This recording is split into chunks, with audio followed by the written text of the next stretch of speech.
memberikan dana tambahan rutin dari rekening pribadi kepada para staf khusus menteri yang sekalipun didalilkan bermotif sosial menunjukkan ikatan yang melampaui hubungan kerja formal. Bahwa rangkaian fakta tersebut secara bersama-sama membuktikan para penyerta bukan bekerja terpisah tanpa saling mengetahui, melainkan satu jaringan yang masing-masing menyadari peran yang lain sehingga syarat kerjasama yang disadari terpenuhi. Menimbang bahwa syarat pelaksanaan bersama terbukti dari kontribusi terkoordinasi yang membentuk satu rangkaian lengkap dari kebijakan strategis hingga pelaksanaan teknis, yaitu terdakwa pada lapis kebijakan strategis, Yuristan pada lapis penyaluran instruksi dan koordinasi tingkat tinggi, Fiona Handayani pada lapis penjadwalan dan koordinasi rapat strategis, Ibrahim Arif pada lapis perumusan kajian teknis, serta Sri Wahyuni dan Mulyatsah pada lapis pelaksanaan teknis di tingkat direktorat, bahwa rangkaian kontribusi tersebut tidak ada satupun yang bersifat sekedar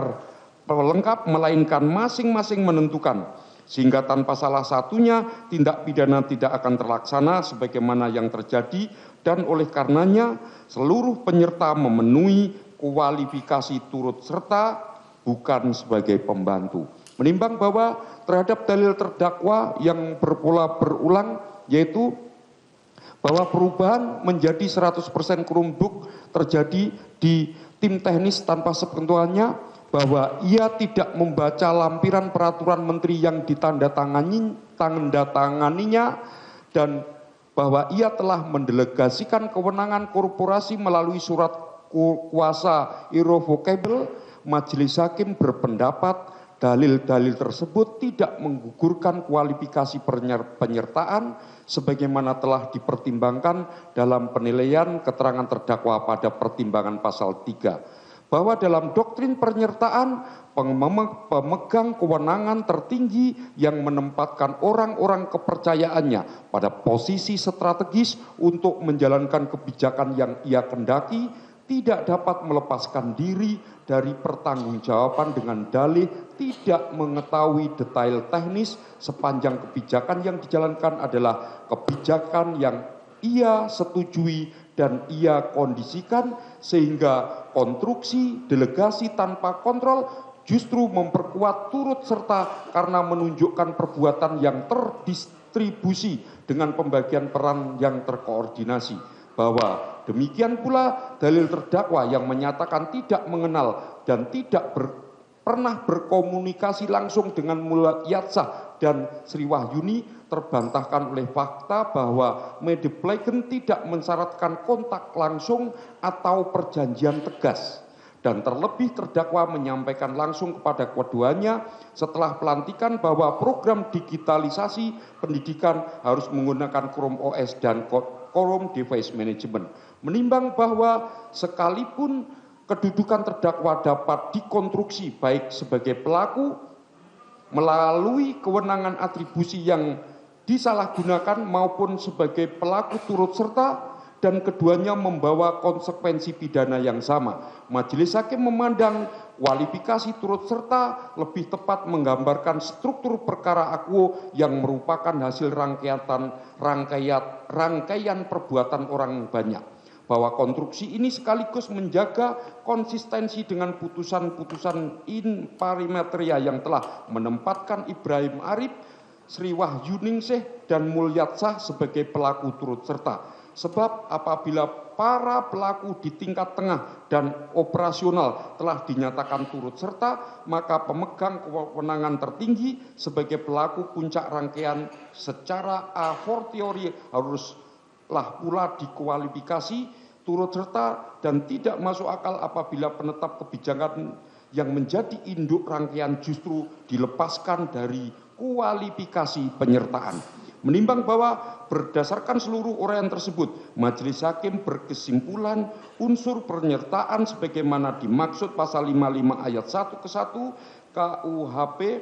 Jungto pasal 50 Kitab Undang-Undang Hukum Pidana terbaru telah terpenuhi secara sah dan meyakinkan dengan terdakwa Nadiem Anwar Makarim dikualifikasi sebagai pelaku turut serta yang menempati kedudukan sebagai puncak rangkaian dalam tindak pidana korupsi pasal 3 Undang-Undang Tipikor Jungto pasal 604 Kitab Undang-Undang Hukum Pidana yang dilakukan bersama-sama dengan juristan Fiona Handayani, Ibrahim Arif, Sri Wahyuni dan Mulyatsa, bahwa oleh karena pelaku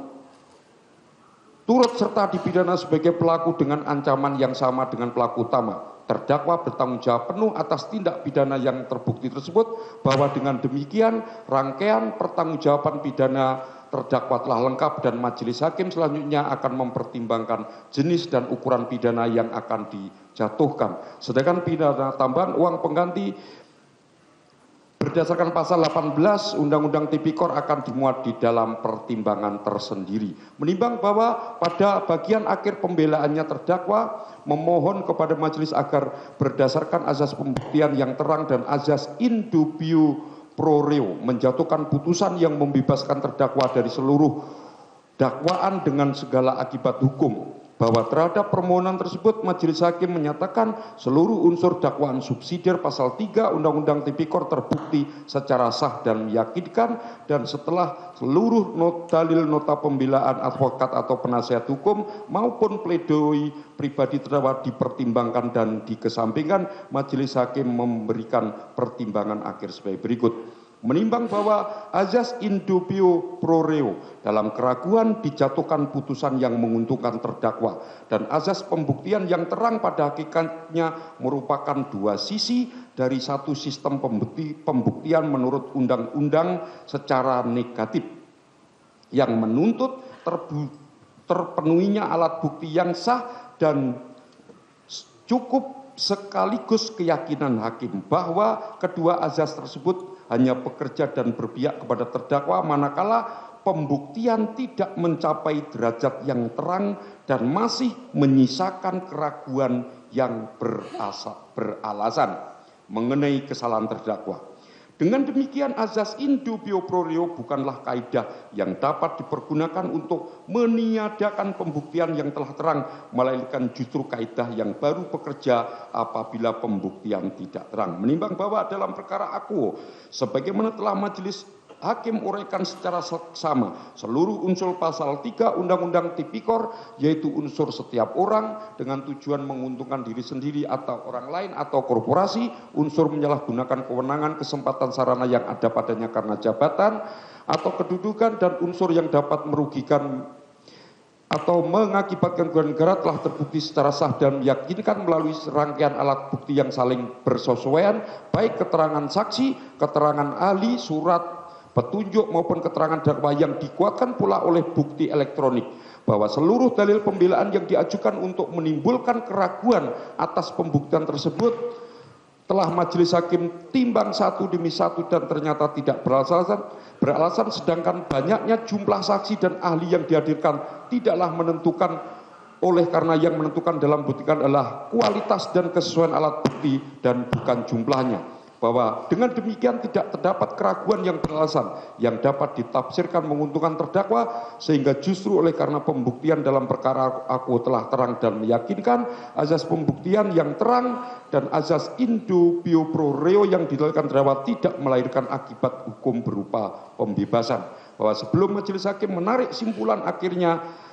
akhir mengenai kesalahan terdakwa, terlebih dahulu akan dipertimbangkan dalil-dalil pamungkas para pihak dalam replik dan duplik sebagaimana diuraikan berikut. Menimbang bahwa jelajahi cara baru mendapatkan informasi. Download Metro TV Extend sekarang.